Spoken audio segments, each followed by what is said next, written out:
What is going on, Swoopers? Welcome back to another episode of Swoop. In this episode, we'll be previewing tonight's game against Port Adelaide. So let's just do it.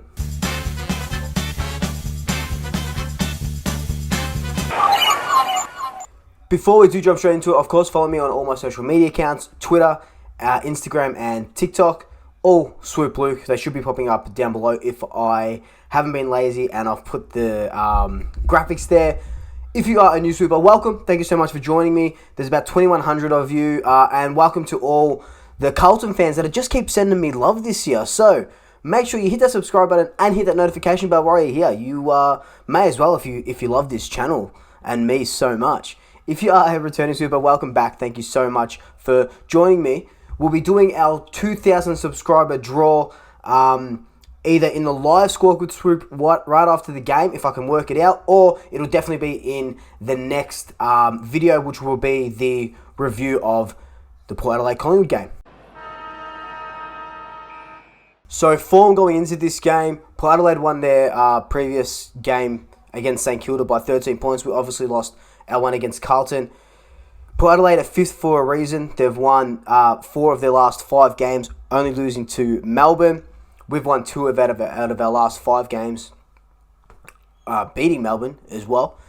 But Port Adelaide, they've been known to be flat track bullies, where they would beat the lower sides and not do anything against good opposition, as can be evidenced by that Melbourne game, smashing Hawthorn, smashing the Suns, getting over St Kilda and Sydney as well. So, look, they're going to want to prove something, especially, not being able to play, because this game was supposed to be played in South Australia, especially not being able to play in South Australia, and now having to play down in Marvel, which was their preference. That for some reason, they didn't want to practice at the MCG, which is a little bit weird, but, we're playing them at Marvel now, so they do want to come out, and they do want to prove something to the competition that, look, not that we're a great team, but they can put teams away under any sort of circumstance. As for us, last week's game, it was exactly like that Port Adelaide game, yeah? We were leading for so long, didn't put the team to the sword where we should have, and then Carlton ran over the top of us. Look, you can take a little bit of positives out of it. I'll take more positives out of the Richmond game, that we, kicked 7 or so goals in that last quarter. But that's, 2 weeks is a long time in football. And, God, it's going to be an interesting game to say the least. So you don't have to rewind your memory back too far to figure out the last time we versed Port Adelaide. It was this year. We went down by 1 point, and this was one of those games where it was just typical Collingwood. Exactly what happened last week against Carlton. We had all the play and just didn't put them to the sword. First quarter, we kicked 3 goals to their 0. And then the next quarter, we have all the ball. We kick 1 goal, 5. And then the next, we kick 2 goals, 3. And then, obviously, in the last quarter, Port Adelaide go on and kick 4 goals. They're up by about 18 or so points in the last quarter. We kind of peg it back, and then just couldn't get that last point, kicking 2 goals, 1 in the last quarter. So, it was one of those what-if games. What if we had won that one? What if we had beaten Brisbane by the point as well? That's 2 wins. That gets us close to pushing for the 8. But, that's neither here nor there. I think the one lesson we get from this game, and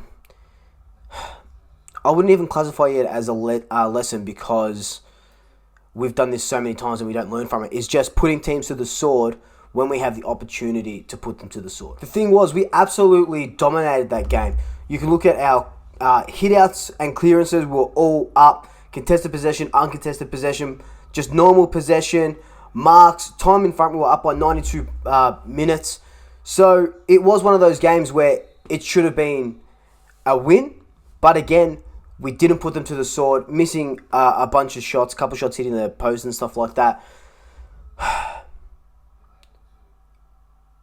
We just, like I said, we're always a 3-goal team that never turns a win into a 6-goal, win and keep going. It's always someone has to peg it back. Taylor Adams had a good game. Brody Grundy had a good game, kicked 2 goals. Obviously, a bunch of hit-outs and stuff. Bo McCreary kicked 3 goals. So we were firing on all cylinders, just didn't do enough to get it over the line. So not really a key area that I want to look at, but I want to look at the team as a whole. It is probably our youngest and maybe our most inexperienced side that we've fielded in, God, look, I want to say over 5 years. Because we've got 9 players under 21 playing. We've got a couple more debutants, a couple of young kids come in.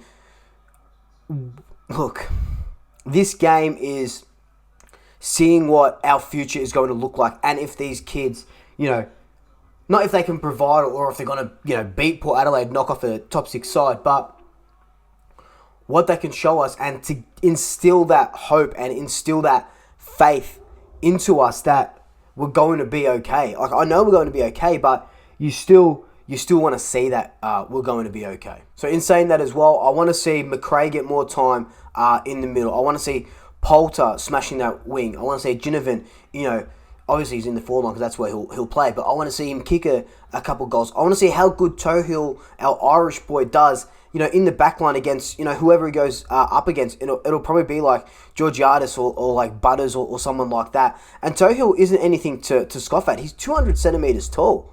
And he's quick, One of our Irish boys, obviously, he finally gets his debut. We've got nothing to lose. Just chuck them in and see how they go. Another area that I want to look at, obviously, is our backline, like I kind of just mentioned. Roughhead and Dixon, that battle. Roughhead kept Mackay to 0 goals for 3 quarters, and then obviously Mackay gets off the leash in the last quarter and kicks 4 goals. Not much Ruffy can do about it. He did do a good job for the first 3 quarters. So, Dixon, can he keep Dixon to maybe 1 or 2 goals? It would go a long way to us winning that game. And also imagine if he's playing on Georgiadis, who, by all accounts, I don't watch a lot of Port Adelaide games, but by all accounts, could be in with a shot for the Rising Star Award, who's had a good, decent season for a young kid. If Madgen can keep his, can hold his own against him. Collingwood player-wise, that isn't young kids. I want to see Brodie Grundy a little bit more dominant in the ruck. I know he's had probably, statistically, maybe his best season in the last couple of years. Just, we saw it last week. A lot of the hitouts, not a lot of the clearances. And I know it's the same old regurgitative story that I always spew up here. But I want to see, Geordie get those clearances. I want to see Bruz in the middle. I want to see Adams, smashing clearances. I want to see Jordan De Goey get at least 5 or 6 clearances in this game. He's been averaging maybe 1.5 to 2 a game. I think he only got 1 last week or 2 against Carlton, 1 the previous week, 3 a couple of times. But if he's going to solidify himself as a midfielder, he needs to do the hard work and, not in and under and get the clearances, but get into the positions where you can get a clearance and you can spur on that attack into the offensive 50. So, big call and prediction. I think it's going to be an inverse of that earlier game. I think Collingwood is going to win by 1 point. My prediction, of course, I'm going to say Ginnivan's going to kick 3 goals on debut. Oh, I'd love it if he kicked 4. Now, let's just stick with an easy 3 goals on debut. Alright, guys, so this has been my quick preview of the Port Adelaide Collingwood game that will be going on tonight, 7:10 on Channel 7. Leave your predictions down below. What's your big call? Who do you think's going to win? Why do you think they're going to win or we're going to win? As always, I'd love to read your comments and find out your thoughts. But until then, like, comment, subscribe, tell your family, tell your friends, tell your pets. And until next time, double shackers, I'll swoop you later. Ooh la la. So let's get into this. I think it's going to be an inverse. I think Collingwood will win.